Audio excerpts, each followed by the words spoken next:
सभी छात्रों को मेरा प्यार भरा अभिवादन।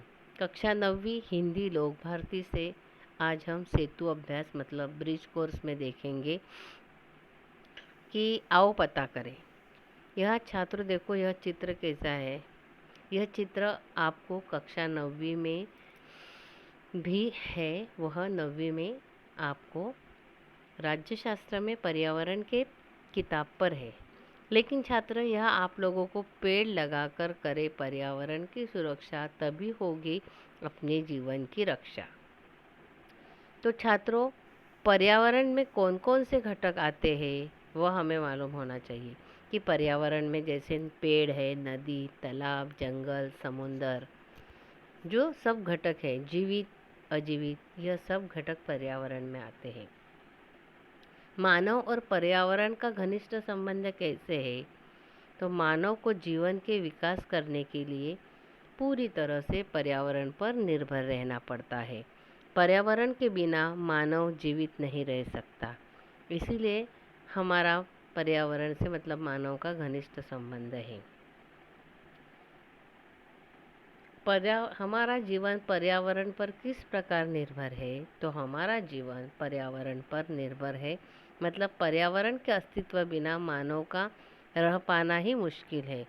पर्यावरण से हमें शुद्ध हवा मिलती है, फल फूल मिलते हैं, बारिश के रूप में पानी मिलता है। यह सब हमें पर्यावरण के द्वारा मिलता है। पर्यावरण से हमें, पृथ्वी से ही हमें अनाज, हमारे पेट पालने की सभी स्रोत है वह पर्यावरण से ही हमें मिलती है। तो देखो छात्र, इसीलिए पर्यावरण हमारे अमूल्य संपदा है। इसके बारे में आप लोगों को कुछ मैं जानकारी देती हूँ कि प्रकृति का और मनुष्य का घनिष्ठ संबंध है। प्रकृति के बिना मानव जीवन असंभव है। मनुष्य जो जो प्रकृति से दूर होता जा रहा है, तो मानवीय शरीर दुख, रोग और रोगों का घर बनता है। प्रकृति ही उसे जीने के लिए मतलब इच्छा प्रकट करती है। जहाँ वहाँ मानव को, मतलब मानव जाति की अमूल्य संपत्ति वह प्रकृति है, और इस संपदा को हमें बनाए रखना है। हमारे देश में वनों की मात्रा पर्याप्त है, लेकिन बढ़ती हुई आबादी और जनसंख्या के कारण वन संपदा अब दिन ब दिन कम होती जा रही है। इसके पर्यावरण स्वरूप आज हम देख रहे हैं कि हमारे देश की स्थिति कैसी हो रही। कहीं बाढ़ आ रही है, कहीं तूफान आ रहे हैं, कहीं पहाड़ ढलकर गिर रहे हैं। मतलब यह सब पर्यावरण को हानि पहुंचाने की वजह से उसका परिणाम स्वरूप है। वनों की स्थिति तो वन पर मतलब जलवायु निर्भर है। हमारे देश में हर प्रकार की जलवायु पाई जाती है, वह वन के कारण, वनों से यह हमारी देन है। इतना ही नहीं, तो वनों से हम कई मतलब औषधियाँ भी हमें मिलती है। इसीलिए वन बरकरार रखना हमारी जिम्मेदारी है। आज अपनी जीवन में की रक्षा के लिए वनों की स्थिति हमें संभालनी होगी। वनों के प्रत्यक्ष तो लाभ ही है। प्रारंभ में तो मानव भोजन, वस्त्र, घर सब कुछ वनों से हमें मिलता है। वनों का संहार कर कर हमने खेती बस्तियां बनाई, लेकिन मानव को वनों से ही भोजन पकाने के लिए और घर बनाने के लिए लकड़ी और खाने के लिए फल मिलते हैं। मनुष्य ने अपनी सुविधा वनों के आधार पर कई मतलब उद्योग धंधे खोल दिए हैं, जैसे रबर, लाख, गोंद, दिया सिलाई, कागज, पैकिंग बोर्ड, रेलवे आदि सब उद्योग वनों पर आधारित है।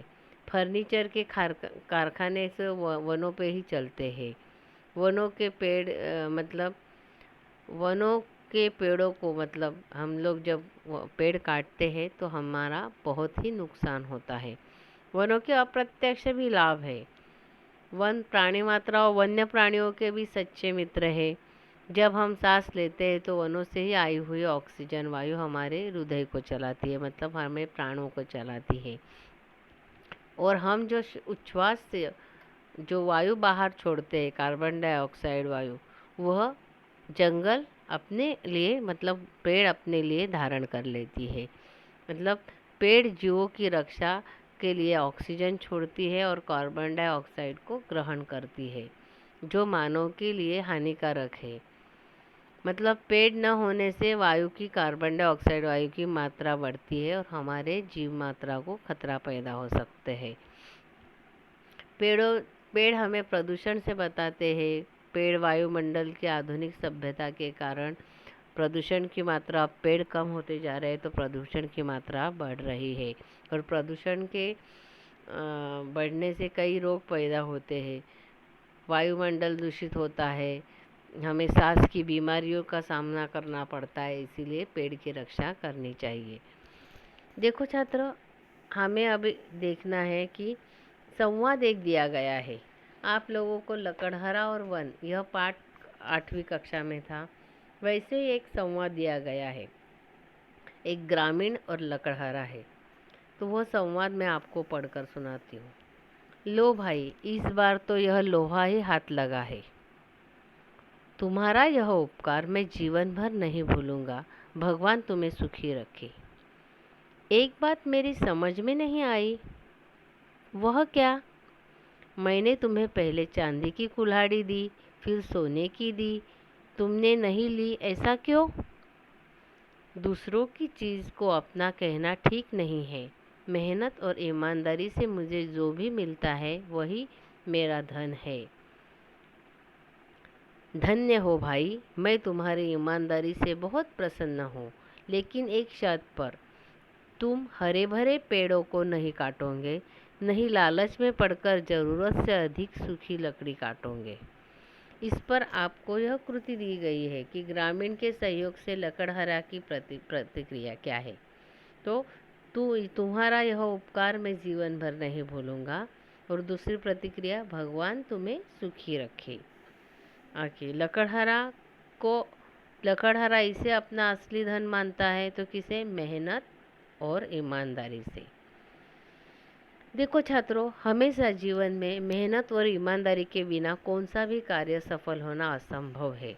इसीलिए आप लोगों को मेहनत और ईमानदारी के बारे में चंद कुछ लाइनें मैं आपको बताती हूँ कि हमें मनुष्य जीवन में हमेशा कठोर परिश्रम और कड़ी मेहनत करनी चाहिए, वही हमारा असली धन होता है।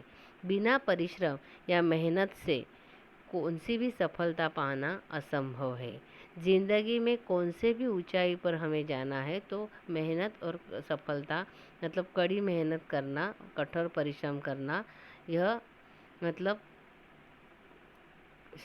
कड़ी मेहनत और सफलता से ही हम अपनी ऊंचाई पर मतलब पहुंच सकते हैं, अपने मंजिल पा सकते हैं। और हमारी मंजिल पर कड़ी मेहनत करके, मतलब जो मेहनत करते हैं, ऐसा कहा जाता है कि मिट्टी भी लोगों को सोना बना देती है।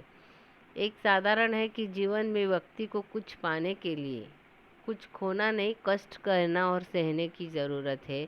और हमें यह उदाहरण ही लीजिए, जैसे कि कुछ बेहतरीन पढ़ाई करनी है, अच्छी पढ़ाई करें तो हमें अच्छे मार्क्स मिलते हैं। मतलब वैसे ही कौन से भी क्षेत्र में जीवन में आप आगे बढ़ना है तो कठिन परिश्रम या कड़ी मेहनत, यह हमारी मतलब करना आवश्यक है और इससे हम लोग आगे बढ़ सकते हैं।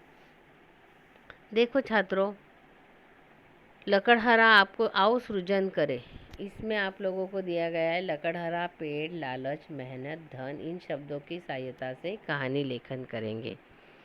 देखो, आपको उदाहरण तौर पे एक मैं कहानी बताती हूँ, आप वह उससे भी कई अच्छी आप बेहतर लिख सकते हैं। और पेड़ पौधे संबंधी नारे भी लिख, जैसे कि वन रक्षा जीवन रक्षा, एक पेड़ लगाओ, एक मतलब कई जाने बचाओ, ऐसे आप सुवचन लगाइए।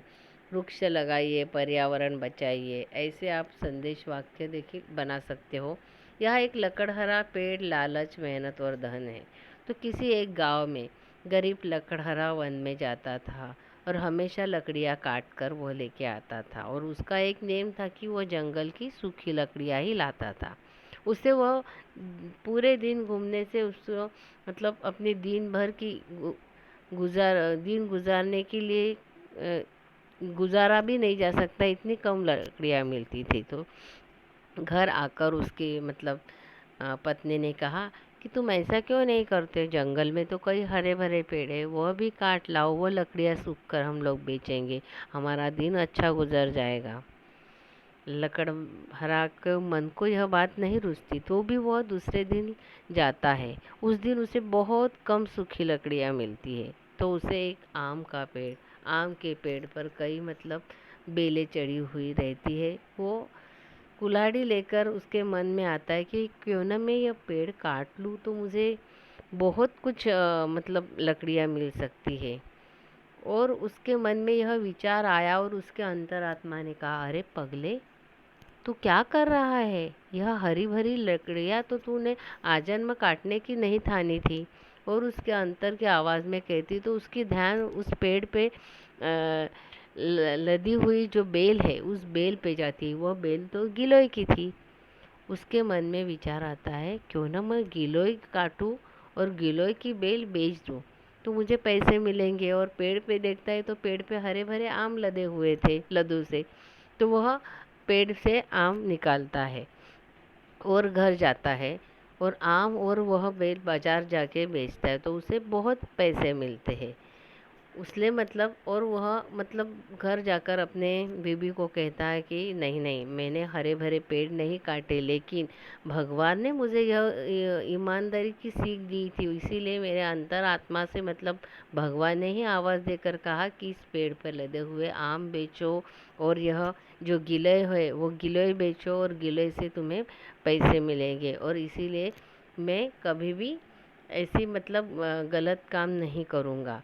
इस कहानी से मतलब सच्चाई और नेकी का फल, इस कहानी का यह शीर्षक हो सकता है। इस तरह आप कहानी लेखन कर सकते हैं। और पर्यावरण दिन आपको मालूम है, 5 जून यह पर्यावरण दिन है। पर्यावरण दिवस पर कई जगह पेड़ लगाए जाते हैं, पर्यावरण सप्ताह मनाया जाता है, तो उसकी जानकारी आप ले सकते हैं। और जानकारी सिर्फ लेनी ही नहीं है छात्रों, जानकारी को कृति का रूप देना है और हमें पेड़ पौधों का लगाना भी है और उसका संवर्धन भी करना है। धन्यवाद।